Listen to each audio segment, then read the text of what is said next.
all the same, now we go dance and start. Sing Salavina, man, in beam, Salah kicking dreadlock style. And the revolution. Avant de lancer la vidéo, je souhaite à dire que c'est maliste pour moi. Donc, tu sais, faites pas les malins dans les commentaires. Tu sais, c'est maliste à moi.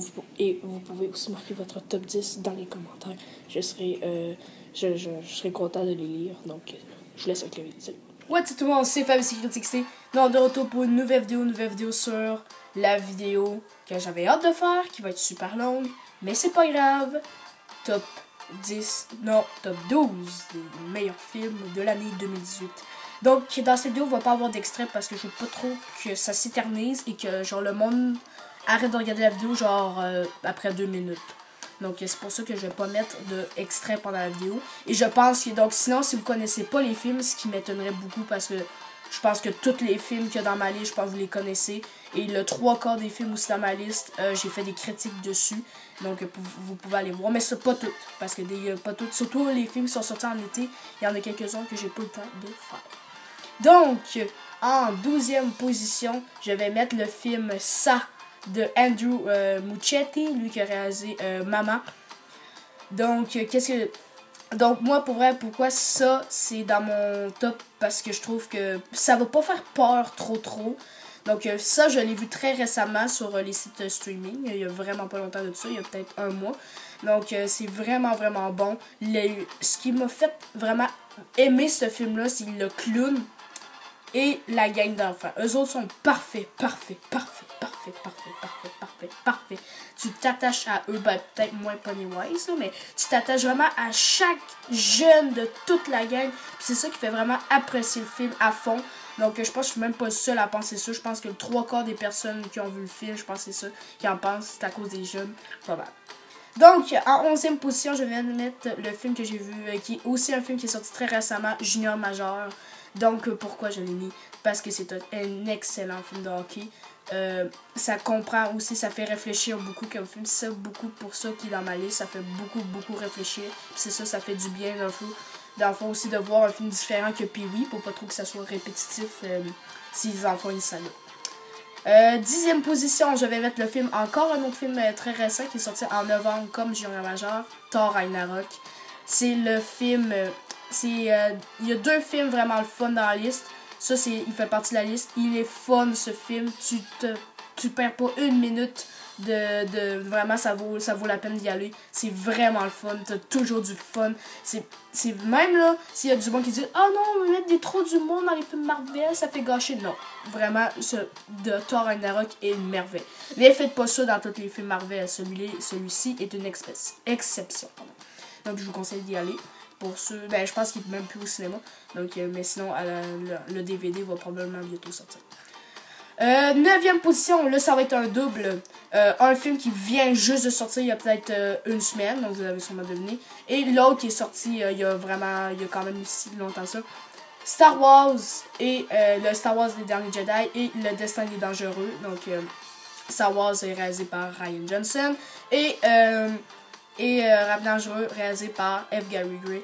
Donc pour commencer par Star Wars, ce que j'ai beaucoup aimé, c'est épique. Même s'il y a un petit peu d'humour, là, ça va pas gâcher. C'est épique, c'est malade, les combats sont hot. C'est pour ça aussi que j'ai beaucoup apprécié.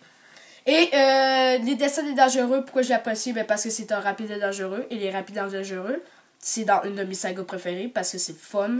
Les scènes d'action sont peut-être pas réalistes, mais sont très bonnes. Et les voitures sont tout aussi belles. 8e position, un film que c'est sûr qui était dans ma liste. Et même qui était en première position avant, mais il a dû remonter à cause du nombre de films qu'on a. Dunkerque de Christopher Nolan. Oh my god, que j'ai aimé ce film. Tu sais, Christopher Nolan ne veut pas trop miser sur la violence pour ce film-là. Ce qui rend le plus réaliste, plus réel, comme un vrai film de survie. C'est malade tellement quand même. C'est réel, je me suis sentie dedans beaucoup de fois dans le film. Avec le nombre de figurants qui jouent bien, même pas, beaucoup de figurants jouent bien. Donc c'est pour ça aussi que j'ai aimé Dunkerque. 7e position, un film d'horreur que j'ai tant apprécié. Le premier visionnage, il y a aussi un score de 99% sur Rotten Tomatoes. Non, c'est pas Lady Bird, c'est Get Loud de Jordan Peele qui mérite des Oscars parce que c'est pas trop un film très vérifiant, même ça fait pas du tout peur, ça va être plus penché sur le côté thriller que horreur. Mais David Oyelowo a signé son contrat, là, il va jouer dans Black Panther, là. Il est extraordinaire dans le rôle. On dirait il est vraiment dedans, on dirait genre qu'il se fait intimider dans le film. C'est ça qui est, on dirait qu'il est vraiment scotché dans le rôle. C'est beaucoup aimé Get Out, puis j'espère qu'ils vont avoir des nominations aux Oscars. 6e position, je vais mettre le seul film québécois qui est dans la liste, Bon Cop Bad Cop 2. Un film qui est quand même sorti il y a quand même longtemps de ça. Donc, Bon Cop Bad Cop, ce que j'ai aimé, c'est le duo, surtout de Patrick Huard comme Ferrero, qui est super bon. Les scènes d'action et l'humour mélangés ensemble dans ce film-là, ça fait vraiment de bon résultat. Même les nouveaux personnages, ce qui est très rare des fois dans les nouveaux films québécois, vont être très bien exploités. Surtout Mariana Manza, j'étais très étonnée comment elle a bien joué dans ce film. 5e position, le film que j'attendais du super-héros, qui a descendu dans la liste, mais qui est là. Gardiens de la Galaxie Volume 2. Oh, que je l'ai aimé, ce film-là. La gang est malade. Les nouveaux personnages sont captivants. La réalisation de James Gunn est toujours bonne. Le scénario de James Gunn est toujours bon. Et les effets spéciaux sont malades. Donc, tout le Gardiens de la Galaxie est parfait. En plus, il sort des vidéos. Donc, je vous conseille d'aller le voir. 4e position, un film que j'ai pas fait de critique dessus et que je regrette, un film de Matt Reeves, War of the Planet of the Apes, que j'ai capoté. Les émotions pour un film de guerre, là, j'ai jamais ressenti ça de toute ma vie. C'est malade. J'ai ressenti de la peine pour les singes, j'ai ressenti de la peine pour les humains, j'ai ressenti de la peine pour les deux clans. J'ai capoté pour ce film-là. Pour vrai, c'est ultra bien joué. Andy Serkis, Woody Harrelson, c'est des bombes dans ce film-là. Donc, je vous conseille d'aller l'écouter en DVD. Ça vaut vraiment la peine. Donc, on rentre dans le top 3. 3e position. Le dernier film de super-héros de l'année. Logan de James Mangold. Oh, que je l'ai aimé. C'est violent, oui, c'est très violent. On va dire qu'on est dans un film de Quentin Tarantino. Mais c'est comme un peu War of the Planet of the Apes. On sent l'émotion, c'est noir. Mais ça reste dans le film dark. Ben oui, il va y avoir un petit peu d'humour, mais pas trop. T'sais, on reste dans l'univers dark. T'sais, on va pas trop bouger ça. T'sais, ça va pas trop une montagne russe. On va vraiment rester dans l'univers, puis on va être scotché là. Donc, Logan, je vous conseille de l'écouter en DVD. C'est une merveille. 2e position, c'est 2 films. Un qui est sorti cet été et un autre qui est sorti cet automne. Baby Driver et Blade Runner 2049. Pourquoi j'ai aimé ce film? Blade Runner, les couleurs, les effets. Même si c'est pas... Moi, je m'attendais pas à un gros film d'action, donc j'ai pas été forcément déçu. Mais les scènes d'action sont très bonnes. La seule affaire qui était long, c'est la longueur. 2h45 de film à la fin. C'est fini là. Vraiment aimé. Tout est bon dans Blade Runner et tout est bon dans Baby Driver aussi. Waouh, la musique dans Baby Driver. Même dans mon siège, je faisais des touches de piano là, à côté. Là. Tellement que je capotais. C'est vraiment Baby Driver, j'ai voulu le réécouter. Edgar Wright aussi, que j'ai commencé beaucoup à aimer. Puis j'ai vu Shaun of the Dead, Hot Fuzz, j'ai vu Scott Pilgrim juste avant Baby Driver. Et j'ai vraiment capoté.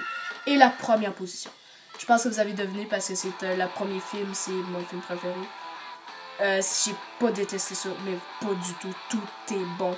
Il est autant bon que son prédécesseur. Kingsman de Golden Circle.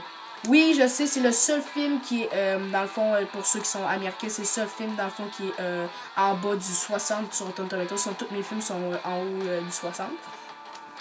Sinon, si c'est pas vrai, mettez-moi le titre du film qui est pas en haut, mais je pense pas qu'il y en a. Mais bon, c'est pas ça l'important. Kingsman est un film bon.